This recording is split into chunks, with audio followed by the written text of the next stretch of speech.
It said that we need to see all genders as a spectrum instead of two sets of opposing ideals. With that, Salamun Alaikum. So I'm Sameera Sikiladha, and my topic is as it was explained. I personally believe that there is literally no difference between a man and a woman. It's we humans that we create these differences between each other. Why can't a woman do the same thing what a man does, and why can't a man do the same thing that a woman does? If a woman works out and then she comes home to do work, then that's her duty. But while she went out, she's torturing her husband and her kids. Is that really fair over that woman? But if a man works outside today, that's his duty. But if he comes home and he's tired, then oh, bicharo, he's very tired. He's worked all day long under the sun.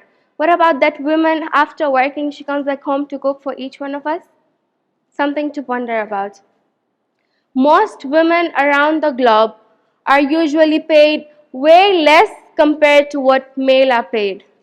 Literally the same job as a doctor probably. Same job, doctor and doctor, a male and a female. Yet, this female is paid less compared to this male that is the same doctor as her. Was that fair over that female? Another thing to ponder about. Also, women in several different fields are less recognized compared to male due to stereotypes that have been explained that if a woman does it, then it's not fair over the family at home.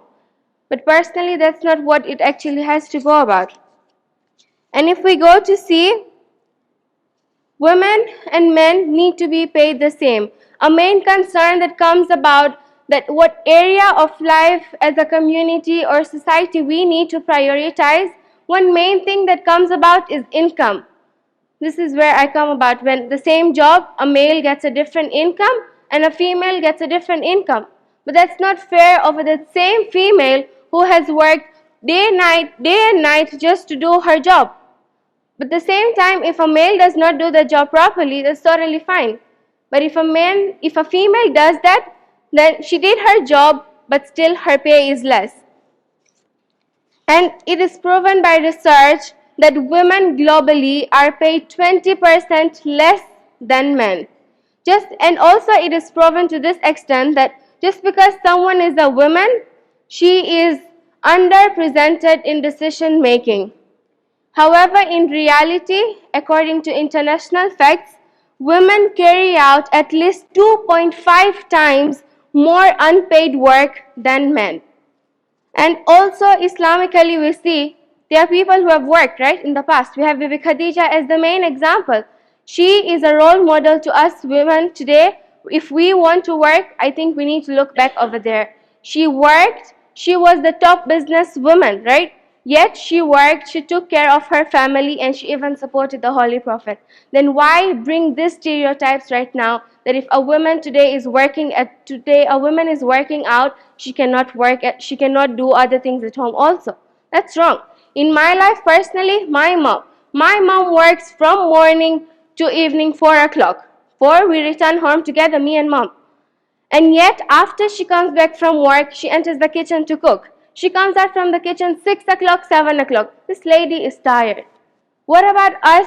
Then we come to say that, oh, she works, she's torturing her kids and family. Was that really fair? Yet she gives time to her family. Yet she gives time to her kids. Where did this stereotype come about that a woman cannot do that? We have people who do that. And every woman can also do that. And according to society and the government itself, or probably the community, we could have so many things that we can do in order to allow women to go further.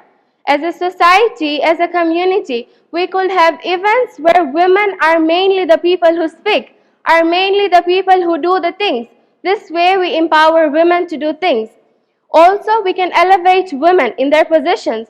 For example, Al-Muntazir School, I believe right now, the principals, I think all 3 bays are all female. So I think this is something we need to consider. We elevate their positions so that these people can also get something to go about. And we also need to end violence towards women. because over 650 million girls are married off as children. But if a male as a child has been told to get married, there's so many question marks that comes about. But a female, she should get married when she's 15, 16 or 9 years. That's not fair also a female. And as I end, I would like to say that girls and women's rights have to be a priority because as she is born, that is her birthright. With that, wassalamu alaikum wa rahmatullahi wa barakatuh. Let's get two questions. Any question from the judges? Okay, Sameera, I'll start with the question while we're waiting for the judges to think of one. Well spoken in terms of the perspective from women and all the problems that are going on. The question reads, prioritize to actively pursue equal rights. When we're talking about equal rights, in a realistic scenario, do you agree? This is a question to you which I want you to elaborate and explain. Do you agree that the situation now is different from what it may have been 20 or 50 years ago in terms of the perspective in our community in relation to women's rights? And if so, then what are the right steps that are happening? And maybe in just 2 points, what are the things that are not happening? Sorry, I've not understood your question. First, do you believe there is a difference between now, the scenario now in the community related to all that you spoke about in women's rights, between now and maybe 20 to 50 years ago? And my second question is that if you do believe so, if that's a yes, then what are things that we are doing right, which we should continue to do, and what do we still need to fix in just 2 points? So definitely, if we go to see 30, 20 years ago situation and right now situation is a vast difference. Right now, we see, like in the previous times, the parents used to have kids, I think around 13, 14 kids. And right now, hardly we have 2 to 3 kids.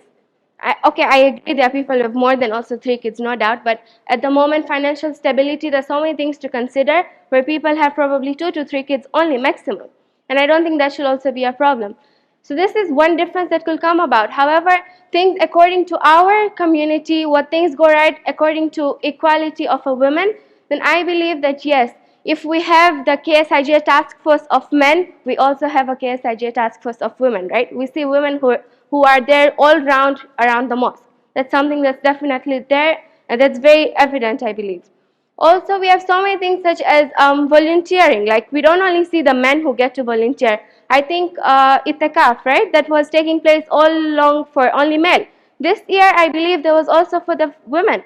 So this is something that could have empowered us as females, us as women, to do furthermore in for our society, to do furthermore for our community. And with that, I think also further in life we could go about. This is something that could push us to do more in life. Also, the thing that probably is not seeming to be right is sometimes we demoralize our women of our community. That why did she do like this?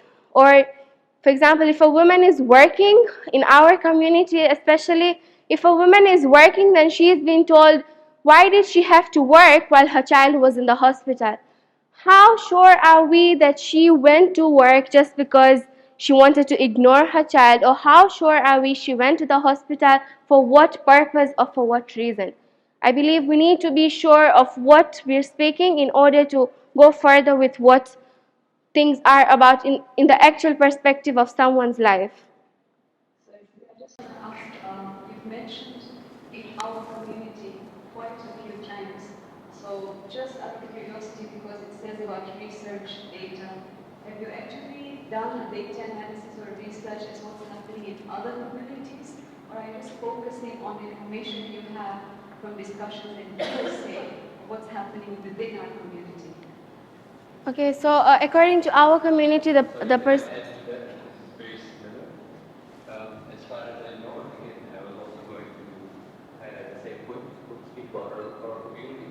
As far as I know, as far as I understand, our community is one of the most liberal ones, and I'm not talking about hearsay. I think every woman here is allowed or is okay or is given the chance to be in a position to go out there and seek work, be a professional they want to be, depending on their equation and their understanding with their families. You speak about people talking about a particular person, that's just not taking this hearsay, people talk as far as opportunity, and in the community has been open to that. So I would also like to understand where you're getting that substance from and that data from. Okay, so when it comes to other areas such as other communities or around the globe, then for example, if we go to see in the UK and in the US, they over there women are given way more. Okay, we cannot say way more, but they're almost given equal payment to what a male gets. They're given equal opportunities to what a male gets, and I believe that is what actually has to be the same for male and women, for male and female. And also when it comes to research and data, I've not really gone too deep about that, but according to what I know and according to what most people also know, that in our country or specifically around the main communities around us, more of the time they really demoralize a female or they really demoralize a woman. These opportunities that probably our Jamaat gives is not being given by other kind of communities. Yes. Thank you. Thank you, Sameera. Thank you, judges. Let's give her a much applause.